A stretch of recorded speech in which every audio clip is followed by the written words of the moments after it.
All right, so quick video here. Yeah, I'm responding to a few tweets, but this is pretty generic. I've seen this pattern happen time and time again with the gun sense side or the gun control side or everything like that. Really, I mean, they're about gun control, you know. But I see this pattern here, this pattern of just making dishonest statements. Uh, and doing many dishonest things. And it's like, guys, you wonder why people stop believing you and call you liars constantly. Well, this is why. Give you an example today. A tweet I read. Somebody claimed that they learned to shoot before they drive, but they were, I guess, disturbed or troubled by a decent amount of gun sales on Black Friday. You know, and I hate to break it to you, but you had to have known that was going to get seen right through. I mean, you're telling us that, you knew how to shoot before you drive and you're really into guns, but lawful gun sales trouble you or disturb you? Come on, give me a break here. Everyone can see that's pretty well dishonest. Oh, and by the way, shortly after I asked the question to the person, obviously this person blocked me on Twitter.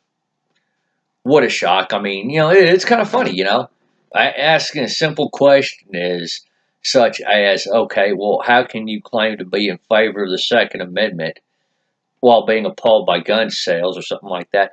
How on earth, is that not a reasonable question to ask? But I guess it hurt his feelings enough to where he blocked me, Actually, let me show you real quick right here.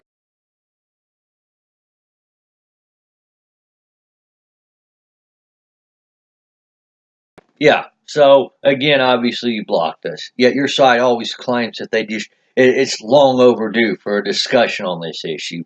And what you guys, I guess, don't seem to realize is just how transparently you're displaying that you really don't want a discussion on the issue. Instead, you just want people to agree with you and give in to your every little demands. You know, it's pretty much what it goes to show when you do stuff like that. And by the way, I mean, I can go up to several people's Twitter, such as Everytown, Moms Demand Action, Shannon Watts, and I'm blocked by them all. And it goes the same way with a lot of people who oppose them, or just simply disagree with them, because they don't want an honest discussion. They want people just to agree with them.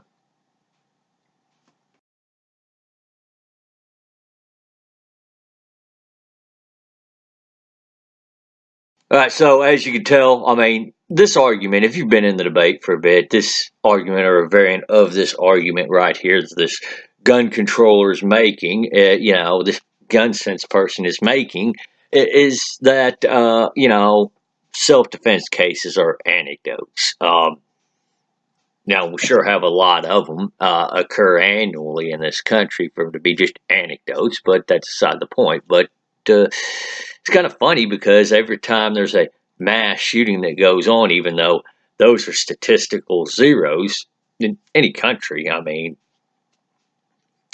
you get these gun sense people saying, "Well, we need more common sense gun regulation," you know, and they use anecdote as their argument all the time. Obviously something being a statistical zero. Some of the solutions they propose may only work on a fraction of those shootings if I give them the benefit of the doubt. If people gave them the benefit of the doubt, okay, maybe some of their solutions would only reduce the damage or stop maybe a fraction of those shootings. That's it. So you guys want to sit there and say, well, self-defense is, anecdotal and that we can't use it. Well, guys, you really need to shut up, and the only solution that's been proposed that might actually reduce the damage these mass murderers do, or even prevent these mass shootings, well, you guys recoil in fear at that. You know, the idea of getting rid of gun-free zones, gun-free zones until the mass murderer, ignores that no gun sign, or the law prohibiting guns there, obviously. But you see, this shows just how do I put this, how dishonest the gun sense side of things really are. It shows just how, not only that, but how much double standards they have when it comes to presenting arguments. It's okay for them to use anecdote all the time, and don't you dare call them out on it, by the way. But somebody actually brings something up that's less anecdotal to the argument, and they get all butthurt about it.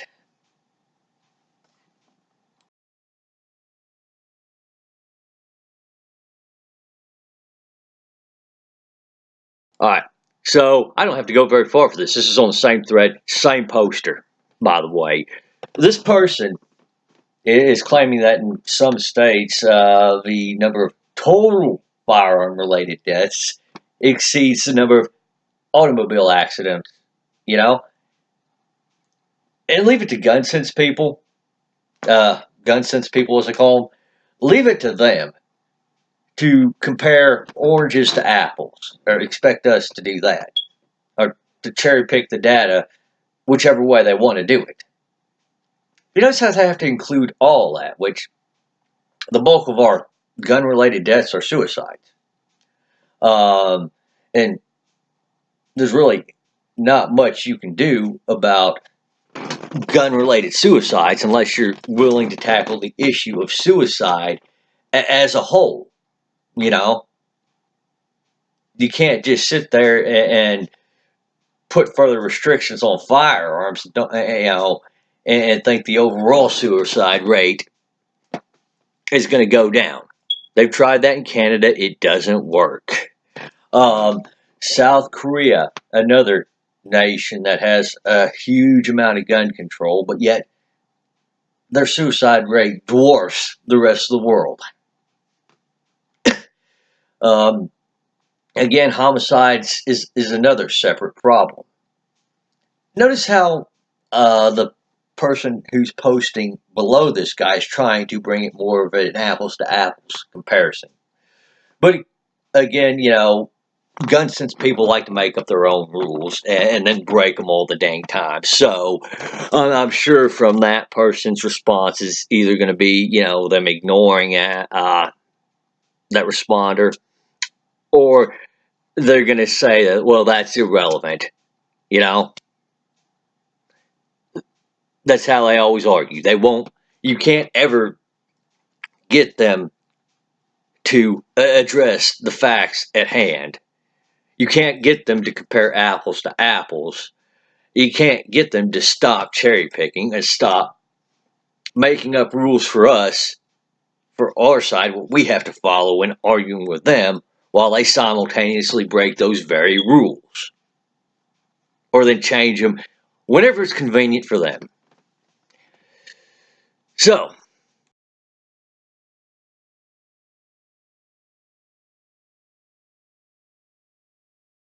again, another anecdotal story at best. Oh, by the way, what happened under Obama, was, the Michael Brown shooting and the Trayvon Martin shooting. And by the way, both of those two ended up to be not quite the innocent people or the innocent angels that your side portrayed them out to be.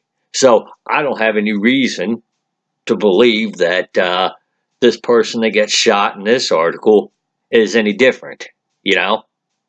In fact, I have reasons to be suspicious of your side every time your side brings something up, because your side is so willing to blatantly and transparently lie to everybody to push your agenda.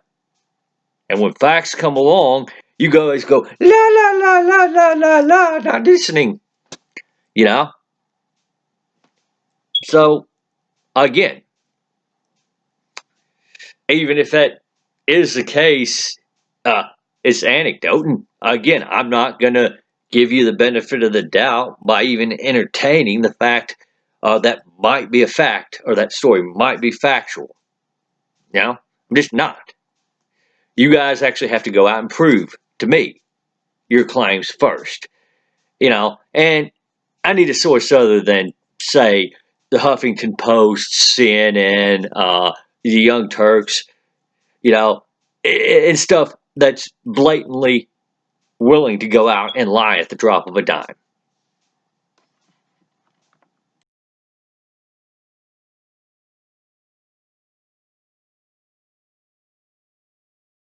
I think I'll pick on somebody else right now.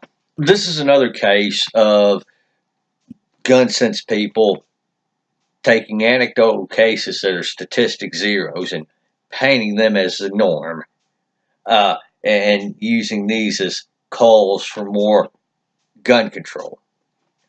The fact of the matter is, and as tragic as it is,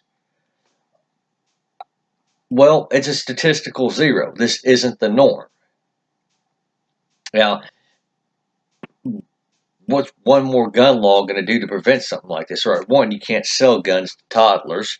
Uh, you know, two, in most states, your toddler gets a hold of your gun and shoots it. Well, without your supervision, you get in trouble. Some states have laws explicitly, for that, such as Texas, uh, and other states they can just charge you with child neglect. But gun sense people won't ever admit that, um, and it's not because they actually care about the well-being of this child. They really don't. If this child had run out in the streets and gotten run over by a car, you wouldn't hear them mention this child's name, not even once. You wouldn't hear a damn thing about this toddler. All they care about this toddler is to use this toddler to further their agenda. They want to use this toddler to ram another useless gun law through. And this is a common tactic by gun controllers.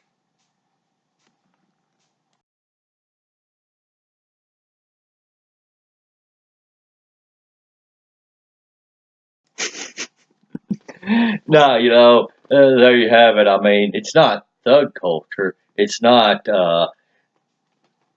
irresponsible parents that do irresponsible things. It's not people who go out and have kids knowing they can't afford them and then are on Section 8, or WIC, some other government handout, and then don't raise their children with work ethic. It's not these parents that irresponsibly raise their children and then their children have behavioral problems because of it.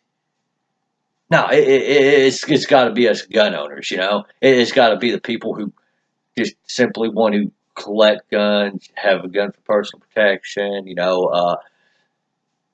want to go out to the range and shoot guns and all that, without any unnecessary government interference. No, those guys are, those guys are the real problem. uh, you know, gee. I can't imagine why anyone would get the idea that you want to take their guns away, with that tweet. Nah, you know, I can't imagine where anyone would draw that conclusion.